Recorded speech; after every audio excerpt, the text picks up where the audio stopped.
A trip to the beach is fun, right? Why else would you put up with stand in your underwear, in your shoes, and every other inconvenient place? I remember my dog Savannah's first trip to the beach. She was about 3 years old when we took her to the Carolina Barrier Islands. We would walk less than 100 meters from our rental house to the beach, and Savannah would take a happy jaunt into the ocean. The waves would roll in, and she would run away. The waves would go out, and she would happily chase them, barking the whole way. She thought she was saving her favorite human companions from the nasty ocean. After a few hours, we would return to the rental house for a shower and breakfast.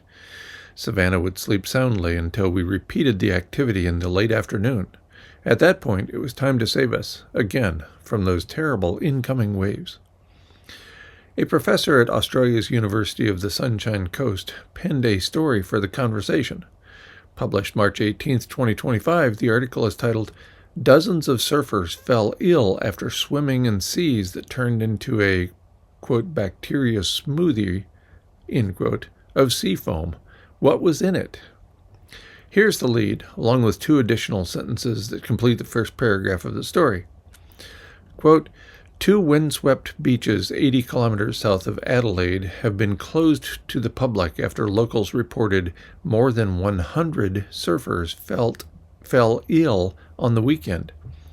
Their symptoms included a sore throat, dry cough, and irritated eyes or blurred vision.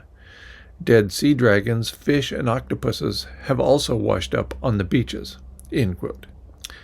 The next 2 one-sentence paragraphs provide an overview from the professor of microbiology. Quote, water samples have been taken for testing, and health authorities suspect toxins from an algal bloom may be to blame. But the mysterious foam in the water is a health hazard in its own right. End quote. Wait, what? The sea foam is a health hazard? Despite Savannah's beliefs to the contrary, I thought oceans were fun. The professor provides an explanation in the following paragraph.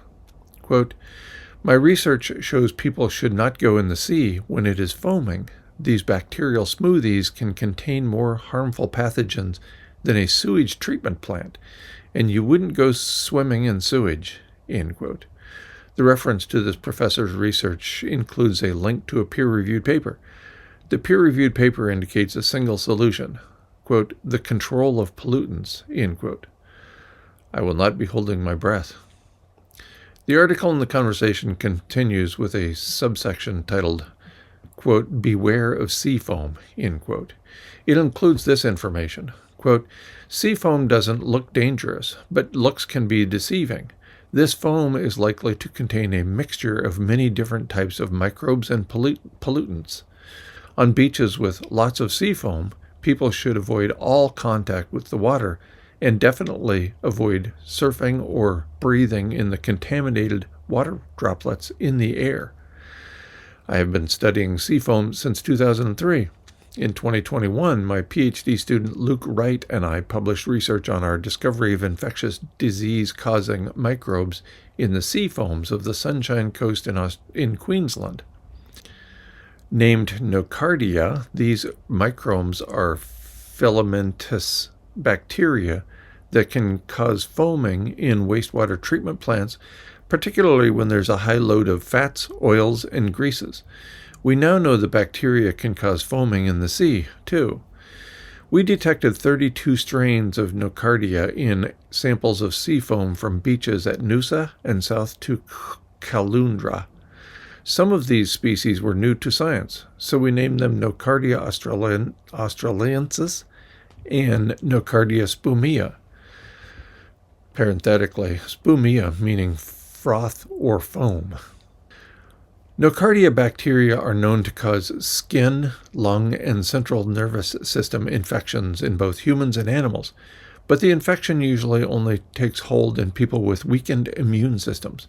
The bacteria can cause abscesses in the brain, lungs, and liver.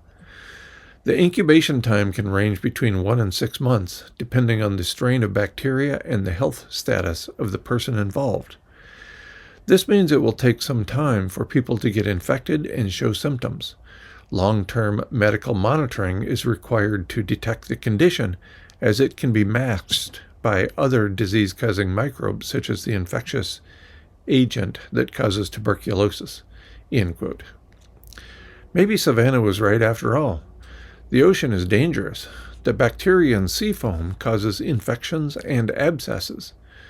The article in the conversation describes the great difficulty in addressing this problem. The ocean is a relatively open system, which makes control of bacteria an almost impossible task. Polluted beaches are common, as the professor explains in the article. Here's the bottom line, found in the final paragraph. Quote, as long as humanity continues to produce pollution, the problem will increase. It will also worsen as the world warms, because sea foams like it hot, end quote. I cannot imagine humans will stop producing pollution.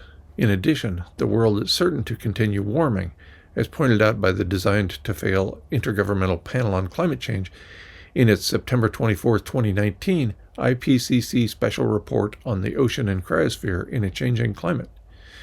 In this report, the IPCC concluded an overheated ocean was responsible for the irreversibility of climate change.